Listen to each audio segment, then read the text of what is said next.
এরা যখন জনগণের কাছে ভোটের জন্য আসে তখন এক একজন পীর দরবেশ আউলিয়া হিসাবে আসে। তারা আসে বসন্তের কোকিল হয়ে, বসন্তের সুবাতাস উপভোগ করার জন্য।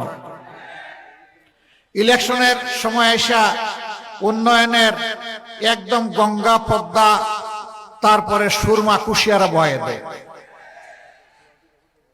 খোয়াই নদীর কথা বললাম না, কারণ এটা মাঝে মাঝে রাগ করে, কিন্তু যখন ইলেকশন চলে যায় তখন আর খুঁজে পাওয়া যায় না। একবার এক শ্রান্ত পথিক চৈত্র মাসের দিনে দীর্ঘ মাঠ পাড়ি দিয়ে এসেছে। হাঁপাতে হাঁপাতে এক জনপ্রতিনিধির বাড়িতে উঠেছে। উঠে বলে, স্যার, আমার তো পিপাসায় ছাতি ফেটে যায়, আমাকে কিছু পান করতে দেন। তিনি তার কাজের সহযোগীকে বললেন, তাড়াতাড়ি যাও, তার জন্য কিছু পানীয় নিয়ে আস।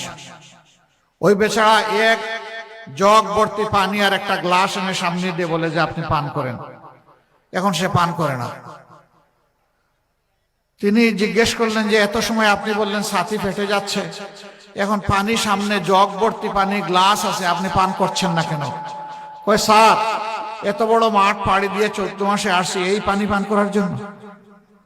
কই, তাইলে কোন পানি পান করতে আসছেন? ওই যে ইলেকশনের সময় যে আমাকে পান করাইছিলেন, যে পানি ফুস করে উঠেছিল। কই, ওই পানি খাইতে হলে আরো 5 বছর অপেক্ষা করা লাগবে। বুঝতে পারছেন বিষয়টা? ওই 5 বছরে একবার ফুস করা পানি খাওয়ায়, ফান্টা, স্প্রাইট, এই ধরনের কোক যেগুলো আছে এগুলা খাওয়ায়।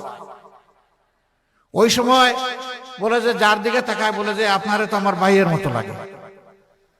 এরপরে ইলেকশন যখন চলে যায় তখন ভাই তো দূরের কথা, একটু শালারও মর্যাদা দিতে রাজি হয় না।